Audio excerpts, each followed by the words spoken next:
Hi, everyone, and welcome to the monthly bonus episode, which are monthly episodes that we do bonuses of my other podcast, Next Take podcast.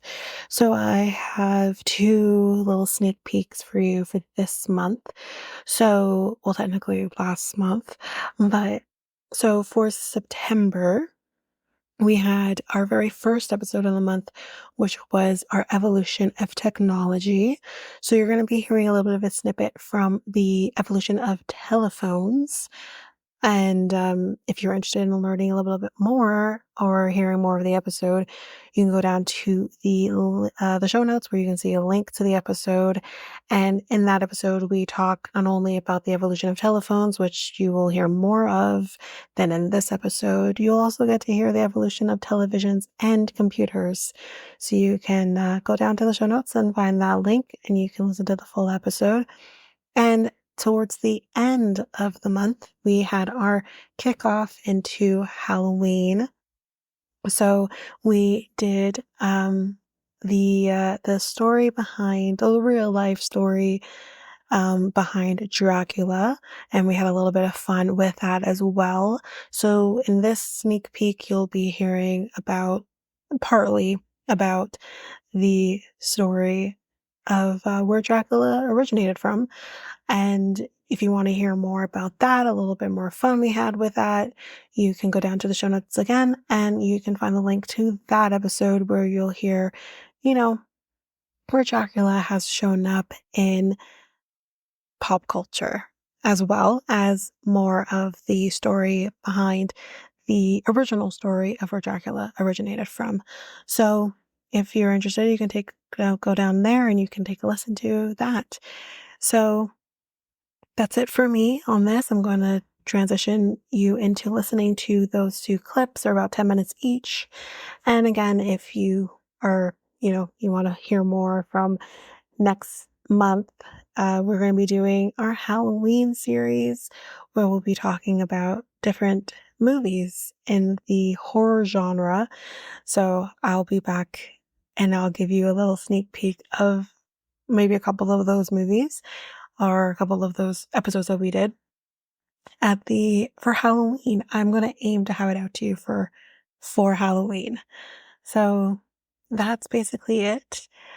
I hope you enjoyed this. Again, if you're interested in seeing more, you can go down to the show notes where there'll be a lot about different links, not only to the episodes, but also to just the podcast in general, if you're interested in hearing more about what to expect from, or what the podcast is. So enough of me rambling. Let's go into the episode.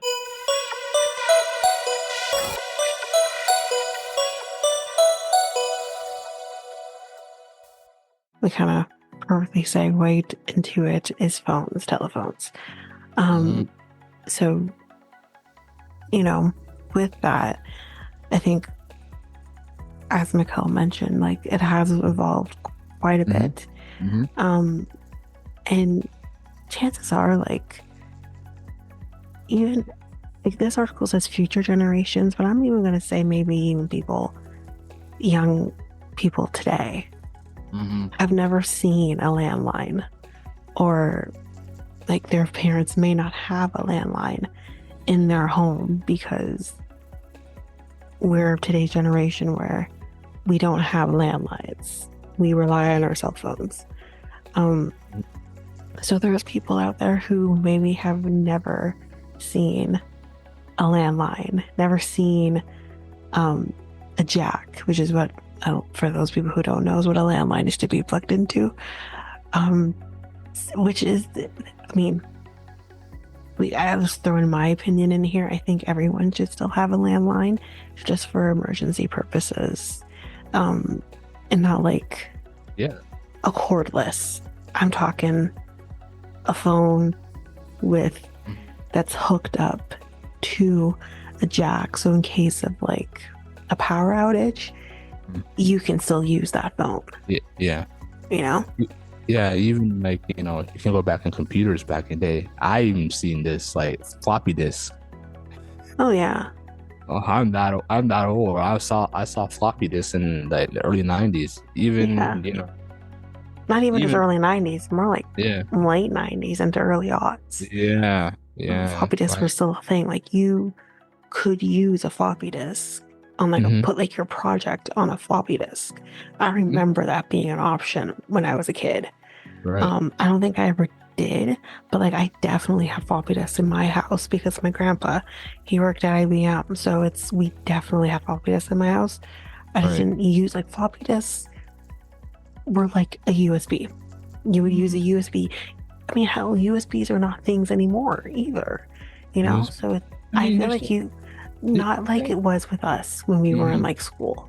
Because I use USBs quite a bit in um, college, even high school. I used USBs a lot. But now as like an adult, you don't need USBs anymore. You have Dropbox. You can put things on on a Right. OneDrive. You don't Yeah. need a USB anymore.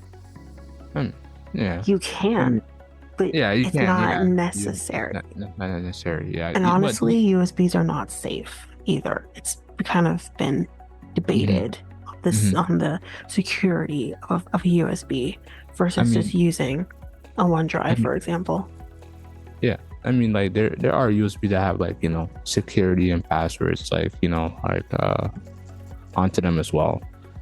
Just they're more expensive though. So That's exactly it. Like not like the average person who's in school, mhm, you can't afford a USB like that, right, right, you right. know? Like Here- and you would need to get USBs like mhm, it was required in right. college for me to have a USB Mm-hmm. to transport documents, for school and whatever.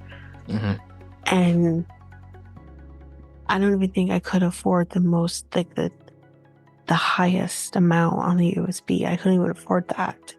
Mm-hmm. So imagine like if you need to have like those USBs that have encryption and stuff like that, and it's already built in for you. Like that wasn't a thing when I was in school. And I can only imagine how expensive that is. Like my workplace, we're not allowed to use USBs anymore. Wow. We're not allowed to use them. We're not allowed to plug them So in due to security risks because the so average law firm isn't mm, buying those types of so USBs. so what do you guys use? You use the Dropbox. You use Dropbox, OneDrive. I personally don't like OneDrive. Dropbox. I use OneDrive. Mm, Yeah. okay, that's cool. Hmm. Interesting facts here. Um, so this is recently. So the Japanese government finally says goodbye to floppy disks.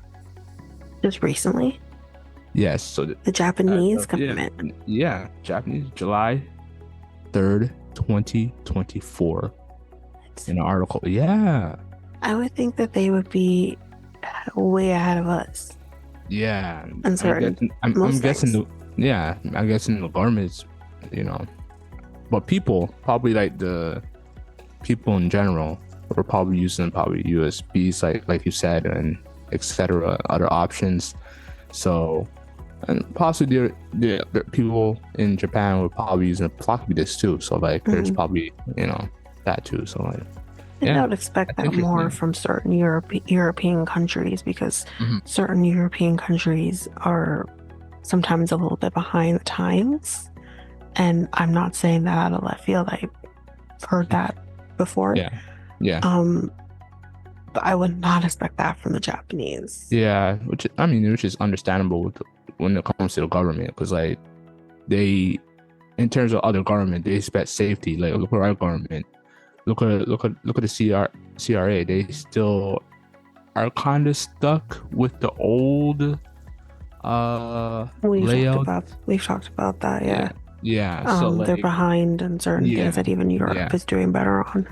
yeah. So like old tech, basically. Yeah, but we're not old using floppy technology. disks. I don't even think they Yeah, manufacture them anymore in this country, anyways. I have not seen a yeah, floppy disk since I or was in elementary school, yeah. and that was a long time ago. Yeah, that was a long time ago. I feel, we feel old. Yeah. Oh yeah, I mean you're older than me. Anyways, let's continue. Oh, what? What? You're funny. Um, so yeah, not many people would know it, but the very first telephone actually came in the year 1876, which I think a lot of us should know that. If you don't know that, like, Yeah. you know, it didn't just show up in the 1900s. But anyways, um, and you would most likely remember, for those people who maybe don't know, you would know that the creator of the telephone was none other than Alexander Graham Bell himself. Mm. As we know here in Canada, I'm not sure if Bell is a thing in the States, but we do have a telephone company here. Not a telephone, but they do cable and cell phone service as well.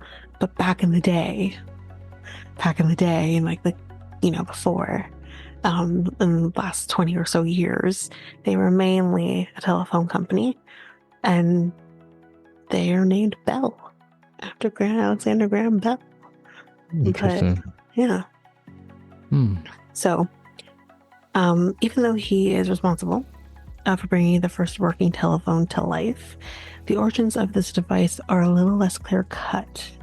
In fact, the first iteration of the telephone was called the Teletrofono, I think is how you say it, and that was created in 1860 by an Italian inventor named Antonio Merici. Sure, sorry. He began working on his design as early as 1849 and filed a caveat, which is just an official notice that someone would be filing an official patent at a later date. So it's kind of like the filing before the filing, the pre-filing. And he did that in 1871. Unfortunately, though, due to financial hardships, he was never able to afford to patent the invention, hence why we now credit Bell with the telephone's creation. So he unfortunately missed the mark. So this occurred on February 14th, 1876, which was 5 years after Merici announced his patent caveat. That's Alexander Graham Bell. He did his in 1876. When two inventors, Elisha Gray and Alexander Graham Bell, so Alexander Graham Bell wasn't on his own with creating the telephone. He had a friend.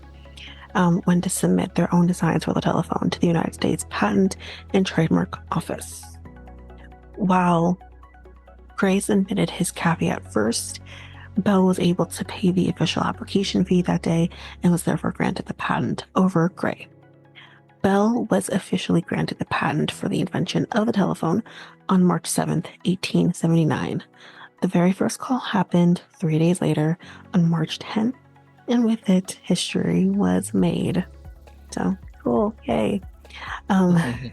The ownership of telephones surged to nearly 600,000 by 1900, so not very long, just a little over a decade. And by 1910, this had risen to 5.8 million users globally. Insane.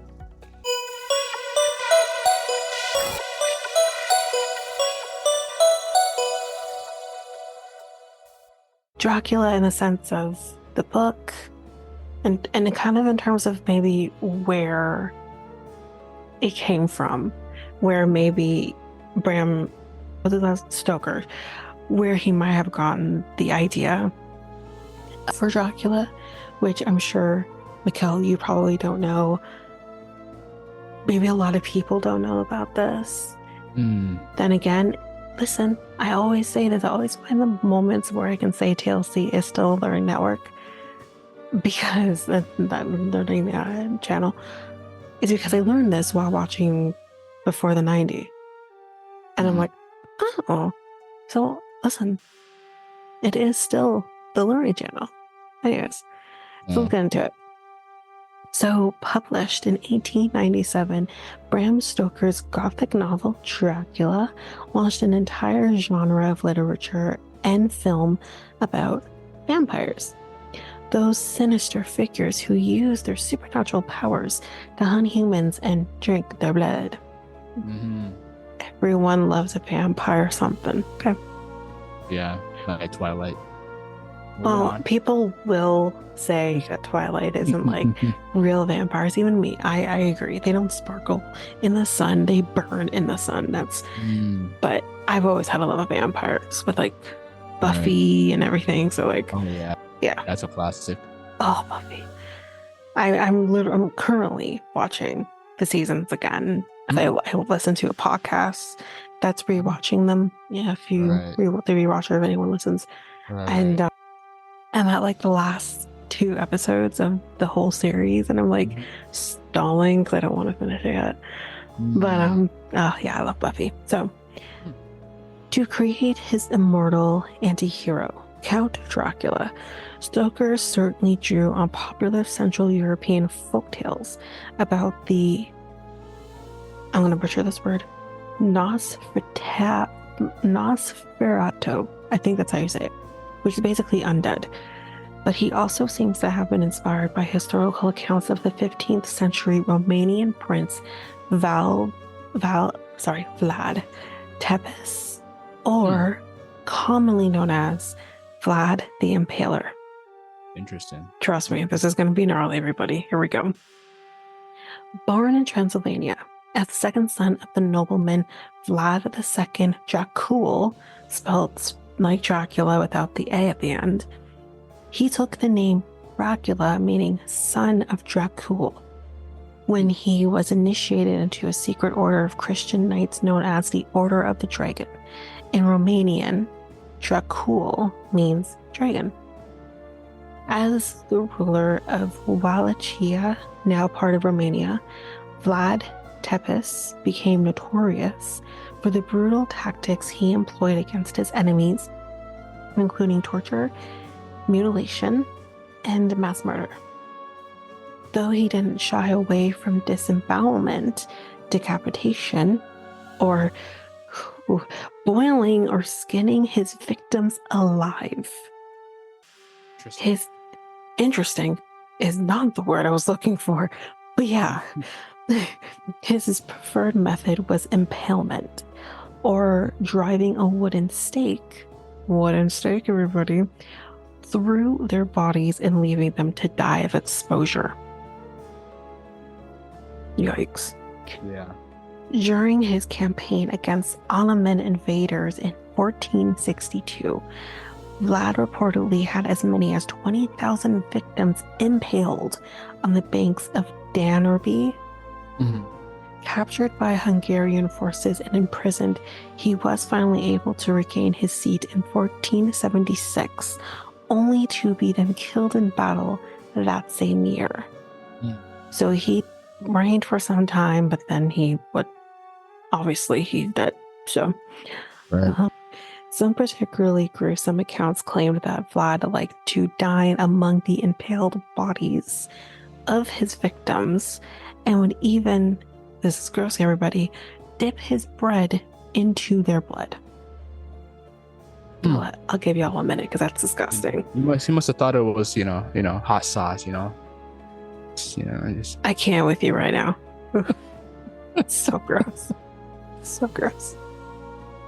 These gory details, as well as his legally adopted name Dracula and his birthplace of Transylvania, have convinced many scholars that Vlad the Impaler provided partial inspiration for Stoker's famous vampire. So I do have pictures of what they depict him to look like. Interesting looking fella. So it's kind of like the history that, for me, like when I first heard about, like I'd mentioned TLC, I mentioned before the 90 days, there was a person who was going to Romania.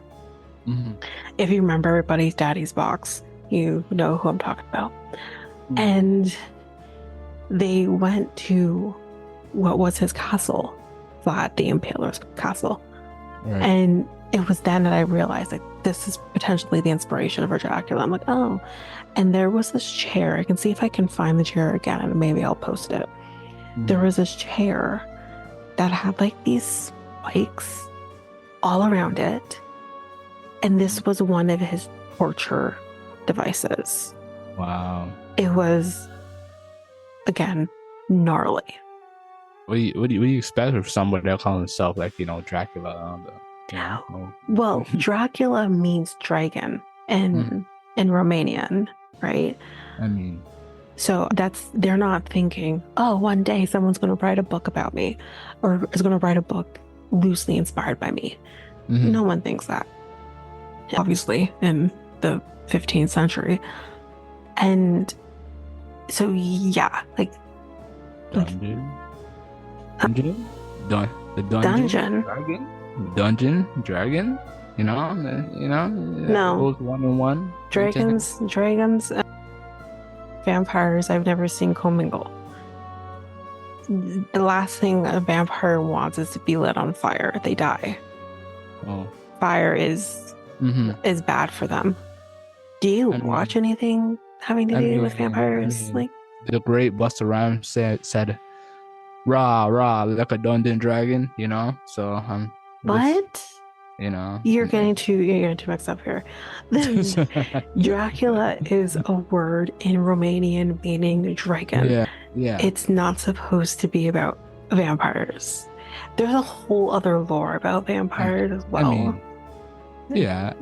Further from this, that we're just merely talking Dracula. Maybe we can talk about the lore of vampires after the another episode. But you're getting too caught up in the dragon aspect of it. That's Dracula translated into Romanian is dragon. That's all. But there's no connection.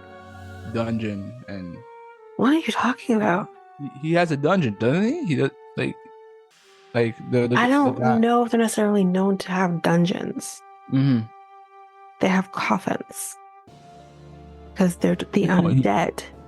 I mean, technically, he said, didn't you just mention he had a dungeon or something like that? Or no.